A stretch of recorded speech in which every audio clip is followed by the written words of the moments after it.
Good morning everyone. तो बेटा आज का हमारा जो टॉपिक है दैट इज़ पाई चार्ट। और पाई चार्ट को सर्कल ग्राफ भी बोला जाता है।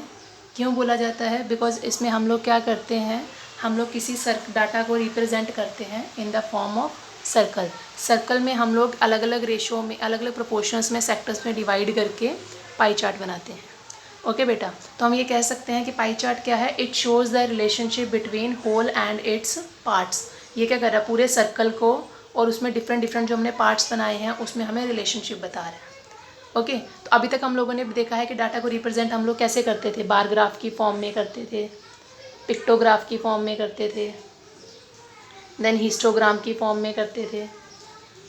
अब हमारा जो नया टॉपिक है that is pie chart, means circular form में डाटा को रिप्रेजेंट करना। ओके बेटा, अब जैसे आपको मैंने यहाँ पे एक पाई चार्ट दिया है, इस पाई चार्ट में हमें देख के ही डाटा पता चल रहा है कि कोई स्टूडेंट है, वो आउट ऑफ 24 आवर्स 8 आवर्स के लिए वो बच्चा सोता है, 4 आवर्स के लिए वो बच्चा होमवर्क करता है, 3 आवर्स में वो अपनी बाकी एक्टिविटीज़ करता है, 3 आवर्स वो बच्चा खेलता है और 6 आवर वो बच्चा स्कूल जाता है। ठीक है, तो अभी ये तो हो गया डाटा रीड करना। अभी आपको यहीं से बोला जाए, देखिए कि बताइए वो जो बच्चा है सबसे ज़्यादा एक्टिविटी में, सबसे ज़्यादा टाइम किस एक्टिविटी में लगा रहा है? तो दैट इज़ फॉर स्लीप, मतलब वो 8 आवर्स लगा रहा है सोने के लिए। ओके, तो हम लोग डाटा रीड इसमें इजीली कर सकते हैं। जिसका सेक्टर सबसे ज़्यादा बन रहा है, जिसकी प्रोपोर्शन सबसे ज़्यादा है, वो सबसे ज़्यादा मैक्सिमम नंबर होगा हमारा। तो डाटा को रीड करना तो बेटा काफ़ी ईजी हो गया। अब नेक्स्ट जो हमारा इसमें टॉपिक आता है, making a pie chart. Pie chart को हम लोग ड्रॉ कैसे करेंगे? ठीक है, अब जैसे यही पाई चार्ट है, जब भी हम पाई चार्ट को ड्रॉ करते हैं तो यहाँ पे बेटा हमारे अलग अलग सेक्टर्स बनते हैं और हर सेक्टर का यहाँ पे, for example this is a sector, her sector का हमारा यहाँ पे एंगल होता है। छोटा सेक्टर है तो छोटा एंगल होगा, इसी तरह अगर वो बड़ा सेक्टर है तो उसका बड़ा एंगल होगा। तो बेटा ये जो एंगल्स होते हैं, जैसे यहाँ पे अलग अलग एंगल्स बन रहे हैं, इन एंगल्स को हम लोग बोलते हैं सेंट्रल एंगल। तो जब तक हमारे पास सेंट्रल एंगल नहीं पता होगा हमें हर डाटा का, हम लोग पाई चार्ट ड्रॉ नहीं कर सकते हैं। ओके, तो मेन हमारा यहाँ पे काम सबसे पहला क्या आ गया? अभी सेंट्रल एंगल फाइंड आउट करना। तो जब तक सेंट्रल एंगल नहीं निकालेंगे हम पाई चार्ट ड्रॉ नहीं कर सकते। तो बेटा सेंट्रल एंगल के लिए यहाँ पे एक सिंपल सा फॉर्मूला आप लोगों को बता रही हूँ मैं। आपने सेंट्रल एंगल कैसे निकालना है? Central angle is equal to given value, जितनी हमें उस चीज़ की वैल्यू, उस डाटा की वैल्यू गिवन है, divided by total value multiply by 360 degree. 360 degree हम क्यों लेते हैं बेटा? क्योंकि हम बात करें सर्कल की, और सर्कल में कंप्लीट एंगल कितना डिग्री का होता है? 360 डिग्री। तो हमारा सेंट्रल एंगल निकालने का ये फॉर्मूला आ गया। अब यहीं पे जैसे हम मैंने ये जो पाई चार्ट बनाया, अगर हम इसी को कन्वर्ट करें, इन्हीं में हम स्लीप के, देन होमवर्क के, अदर्स के, सबके हम लोग यहाँ पे सेंट्रल एंगल फाइंड आउट करना चाहें तो हम लोग क्या करेंगे? उसके लिए एक टेबल बनेगा हमारा। सबसे पहला हमारा जैसे टेबल का कॉलम आ गया एक्टिविटी, देन यहाँ पे आ गया उसका आवर्स, कितने आवर्स में एक्टिविटी हो रही है, और नेक्स्ट कॉलम हमारा आ गया बेटा सेंट्रल एंगल। ठीक है, तो सबसे पहला हमारा क्या आ गया यहाँ पे? सबसे पहले एक्टिविटी हम ले लेंगे स्लीप। स्लीप की एक्टिविटी कितनी है हमारी? 8 आवर्स की। तो उसके लिए सेंट्रल एंगल मैंने अभी फॉर्मूला बोला, given value. Given value means 8 hours. Total value, total कितने आवर्स की बात हो रही थी यहाँ पे? 8 + 6 14, 14 + 3 17, 17 + 3 20, 20 + 4 24 आवर्स। और वैसे भी बेटा हमें पता है कि 1 डे में कितने आवर्स होते हैं हमारे? 24 आवर्स। तो टोटल आ गया हमारा 24 मल्टीप्लाई बाय 360 डिग्री। ठीक है, तो हम जब यहाँ पे इसको डिवाइड करेंगे, ये देख लीजिए, 8 1 दा 8 3 दा 24, और 3 से इसको किया तो ये आ गया 120 डिग्री। तो यहाँ पे हमारे पास स्लीप का एंगल कितना आ गया? 120 डिग्री।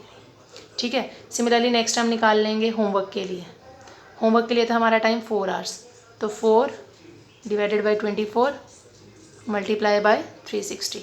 अब यहाँ पे एक क्वेश्चन में आपका, फॉर 1 क्वेश्चन आपका ये गिवन और 360 चेंज हमेशा सेम रहेगा, ये नंबर चेंज करेगा अकॉर्डिंग टू द डाटा।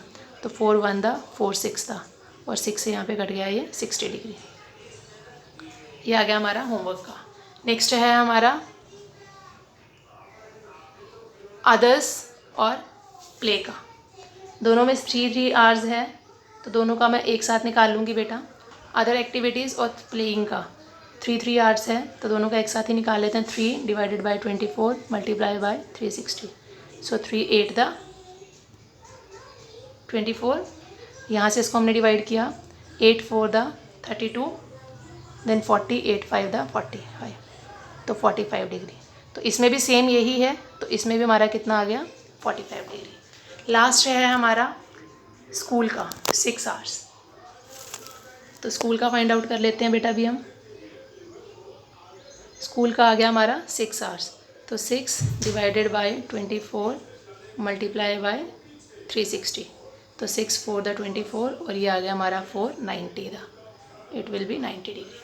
अब बेटा यहाँ पे आप लोग साथ साथ में अपना क्वेश्चन चेक भी कर सकते हो कि आपका सही हो रहा है कि नहीं। ये सारे एंगल्स प्लस करने पे हमारा 360 डिग्री आना चाहिए। ऐसा क्यों है, 360 डिग्री क्यों आना चाहिए? क्योंकि हम लोग यहाँ 360 डिग्री को ही अलग अलग रेशोज़ में डिवाइड कर रहे हैं, अलग अलग फ्रैक्शंस में डिवाइड कर रहे हैं। और वैसे भी हम सर्कल में इसको रिप्रेजेंट करेंगे तो सर्कल का टोटल एंगल कितना होता है 360 डिग्री। तो चेक कर लीजिए, 120 + 60 180 और 90 + 90 180, सो 180 + 180 360 डिग्री। तो हमारा ये यहाँ तक तो क्वेश्चन सही हो गया। तो बेटा अभी यहाँ पे हम लोगों ने एंगल्स निकाल लिए हैं, सेंट्रल एंगल्स। नेक्स्ट जो हमारा लास्ट काम बचा है इसका, that is making a pie chart. अब इस डाटा को यूज़ करके, इन एंगल्स को यूज़ करके हम लोग पाई चार्ट बनाएंगे। तो पाई चार्ट बनाने के लिए सबसे पहले आपको एक सर्कल बनाना है ऑफ एनी रेडियस। आप किसी भी रेडियस का सर्कल बना लीजिए। ओके बेटा, सर्कल बना लिया, उसका सेंटर लिया, और स्टार्टिंग के लिए हम लोग क्या करेंगे, यहाँ पे किसी भी डायरेक्शन में आप उसका एक रेडियस ड्रॉ कर लीजिए। ठीक है, किसी भी डायरेक्शन में कर सकते हैं, ऐसा नहीं है कि आपने क्वेश्चन को कहाँ से स्टार्ट करना है अपने क्वेश्चन को। तो हमने जब ये ड्रॉ कर लिया, ओके बेटा, तो ये मैंने सर्कल ड्रॉ करके उसका सेंटर लेके एक रेडियस ड्रॉ कर लिया है। अब हमारी फर्स्ट एक्टिविटी है स्लीप। स्लीप का एंगल है हमारा 120 डिग्री। तो हम यहाँ पे 120 डिग्री बनाएंगे with the help of D. ये सबको पता है, इसको प्रोटेक्टर बोला जाता है, शॉर्ट फॉर्म में आप इसको डी भी बोलते हैं। तो प्रोटेक्टर के सेंटर को हम रखेंगे इसके सेंटर पे, और ये लाइन यहाँ से हमारा एंगल स्टार्ट है, तो 0 यहाँ से स्टार्ट होगा, 0 10 20 30 40, ये हमारा आया 120 डिग्री। ये बेटा दिख रहा है ना सबको 120 डिग्री। तो यहाँ से हमारा आ गया, this is for sleep, 120 degree sleep. Okay बेटा, ये हमारा आ गया। नेक्स्ट हम निकालेंगे होमवर्क के लिए। होमवर्क के लिए हमारा जो है दैट इज़ 60 डिग्री। तो 60 डिग्री पे रखने के लिए अब हमारी नेक्स्ट लाइन ये जो आई है, this is the centre and this will be the line. हम इसको यहाँ पे रखेंगे, इस आर्क पे रख के। अब देखिए 60 डिग्री कहाँ है, लाइन पे इसको प्रॉपरली रखेंगे, और ये हमारा आया 60 डिग्री। इसी साइड से, लाइन वाली साइड से ही 10 20 स्टार्ट करेंगे हम। तो ये हमारा आ गया होमवर्क, 60 डिग्री में आया हमारा ये होमवर्क। ओके बेटा, नेक्स्ट है हमारा अदर एक्टिविटीज़ 45 डिग्री।